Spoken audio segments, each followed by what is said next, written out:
Thank you for watching this talk. I'm excited to share some of what I've experienced with you. Everyone has their own story, and I'm so grateful that you're willing to listen to mine. Let me start with some background. First of all, I am a Christian believer, and I turned to Christ when I was 18. Of course, I shared my newfound faith with my mother and with my siblings. I also shared it with my dad.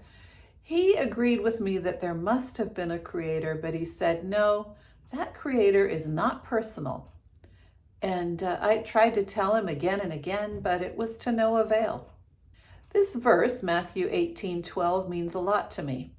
It says, if a man has 100 sheep and one of them has gone astray, does he not leave the 99 on the mountains and go in search of the one that went astray? It makes me wonder, why would God, who has so many people to take care of, bother with just one person? Listen to my story. Think about it. Draw your own conclusions. I think he does. See what you think. Was it all a coincidence? Or does God really go after that one lost sheep? At the beginning of 2016, I believe that God began to mercifully prepare me for what was to come. Our son, with whom I'd been working, moved out, and my job working with him ended. The church where Richard was working sent Richard and me on a sabbatical. We spent a wonderful month in Israel and 2 months in England. In Israel, I learned about God's provision of streams in the desert and fed on spiritual food as I learned so much about the Bible by viewing it through a Jewish lens. In England, I had lots of time to talk with Richard. We grew closer and we prayed and visioned together about what we might be called to do in the future. Richard said he had a sense that a big change was coming. I hoped he wasn't right. I had had enough change by then. There were clouds on the horizon even then. While in England, I had a couple phone calls from my parents, who often use me as a kind of medical consultant because of my background. They were trying to figure out what to do with Dad's sudden onset diabetes. We flew back to California, where we lived at the time, on Maundy Thursday. That is the Thursday before Easter. That day, Richard was called into the office of the church, and he was told to resign. He hadn't done anything wrong. The bishop knew it, and he told us. He said he knew that what the church was doing was wrong, but he didn't do anything about it. Since our home was tied to that job, we lost our home. We then felt like we had lost our home, Richard's job, my beloved garden, our friends, and our church, whom we loved. You may wonder how we fared. Well, God held us up. We knew something else was coming, partly through what had been revealed to Richard, and we had learned through our time on sabbatical and before to trust him. On that very same day that we had that devastating news, I had a call from my father. He said, Carolyn, your mom is tired. She just can't cope anymore with my ill health. Could you come and just help for a week or two? I told him what had just happened to us, and he invited us to come and live there with them. I was reminded of Genesis 50:20. As for you, you meant evil against me, but God meant it for good. I knew that the loss of my husband's job was something that God meant for good. On Easter, we went to a different church, and we celebrated because that news is good. The news that Jesus rose from the dead remains good no matter what's happening in our lives. Very soon after that, the associate pastor arranged a goodbye event for us. At that event, she spoke passionately about how very wrong what was being done to us was. We found it easy to forgive, and we experienced the peace that passes understanding. A day or two later, we had a huge garage sale and put all our furniture into storage on Friday. We moved fast. On Saturday, we left. We drove to Dallas, And on the way, as I was following Richard's car with my dog next to me, I felt that the Lord spoke to me. I felt He said, "Your father is going to die, but you will be with him until the end." It wasn't really a message I wanted to hear, and I hoped that I was wrong. When we arrived in Dallas, we went into the bedroom where we were supposed to stay and discovered we couldn't unpack. It was covered in my brother's things. We had to put his things into storage to even make room for our clothing. That showed me how very overwhelmed my mother was. She's normally a wonderful hostess for her children. Then I cleaned out Dad's office with him. He kept saying, "I don't need this, it's over," as he threw away folder after folder. It was hard to hear, but I knew it was true. He could only work for 30 minutes at a time. He was that weak by then. I spoke to his physicians to try and figure out what was going on. They said that the test for cancer had come back negative, but I had a feeling that they were wrong. Because of that, I helped my parents put together a will and make other arrangements for end-of-life care. We also had the wonderful celebration of their 60th wedding anniversary, which was truly a time to enjoy, with many family members coming. After all that activity, I think that God knew we needed a break. We were so tired. We went and spent 2 weeks in Virginia with our children and grandchildren, which was wonderful and very necessary by then. We also then went for a week to England, where our youngest son received his DPhil from Oxford University. God's mercy through all of this was that our children and grandchildren remained a continuous joy to us.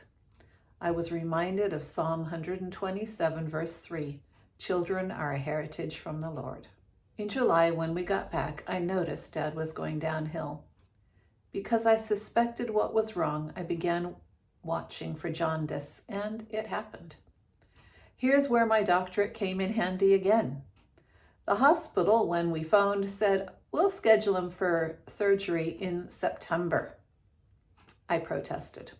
So they said, "All right, we'll schedule him in 2 weeks' time."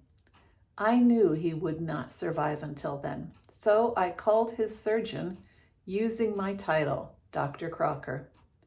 He agreed that surgery was necessary, and it happened the very next day. We also got the diagnosis. Dad had pancreatic cancer. Almost immediately, his abdomen began swelling, and I knew that that meant that he only had a couple of months left.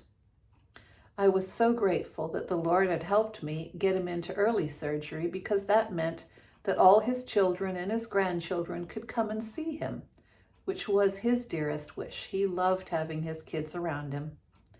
Every morning, Richard and I would read the Bible together while we were still in bed.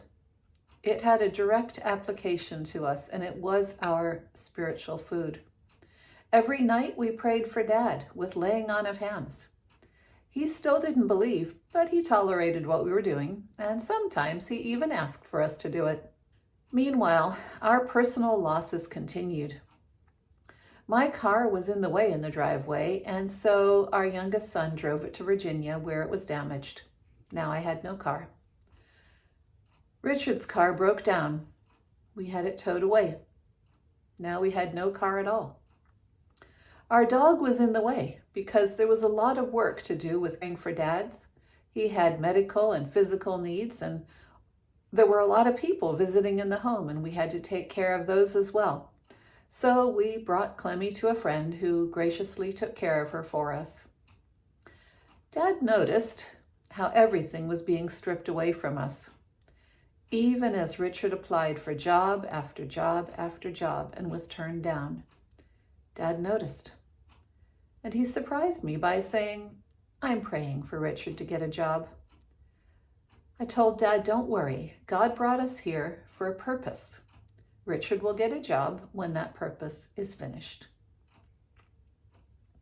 Dad responded saying he doesn't believe in God, but he admitted that the coincidences that brought us to him just when he needed us were huge. One day, my eldest son came to visit us with his little daughter. She brought Dad and us so much joy. But that night, she had an asthma attack. In the rush to pack to come to see his grandfather, her dad had forgotten her inhaler, and the shops were closed. God performed a miracle. We prayed for her, and she was able to breathe again. God brought us joy in the midst of our pain. He comforted us in our affliction.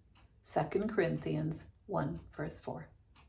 Soon after that, Dad began hospice. We had so much peace. It reminded me of this verse, "Do not be anxious about anything, but in everything by prayer and supplication with thanksgiving, let your requests be made known to God. And the peace of God, which passes all understanding, will guard your hearts and minds in Christ Jesus." The peace of God guarded us. There's no doubt about it. God guarded our hearts, that is, the seat of our emotions, so that we were able to cope. And He guarded our minds, that is, our knowledge. We never went crazy. We had peace. A friend of ours was taking care of our dog, as I said, and one of her prayer team had a message for us. That message was, when your father sees Jesus, make sure that he says yes. There were many people who tried to convert Dad. It didn't work, but we still had peace. And I made a mental note that I should tell him, when he sees Jesus, he should say yes. Well, Dad's response when I told him was, "I won't see him." I said, "Well, if you see him, you should say yes." He said, "Carolyn, I'm not going to see him." And I said, "Okay, Dad, if you see him, will you say yes?" He agreed, yes. If he sees him, he will say yes. Very soon after this, Dad stopped speaking English and he only spoke his mother tongue, Dutch. He grew very, very weak, and we began to have the privilege of caring for his every need. Mom told us that she prayed for Dad all his life. And at the end of his life, she heard him say that he saw bright green grass and someone waiting for him who was too high for him to reach. He cried for their help, raising his arms and saying, "Come and get me." Several days before he passed, Dad was lucid enough to say goodbye to us. And soon after that, I saw what I'd been waiting for. Dad was sitting in his chair in the family room, and he nodded yes. I asked God, was that it? And if it was, could he do it again when my sister was looking? My sister looked over at Dad, and he nodded again. She looked at me and mouthed, "Was that it?" And I said, "Yeah." Then peace fell over that household in a way that I've never experienced. It felt so peaceful that you even wondered if you needed to breathe. For several days, there was that peace which just didn't lift. And then, with Mom holding his hand and 4 of his 5 children in the home, Dad passed.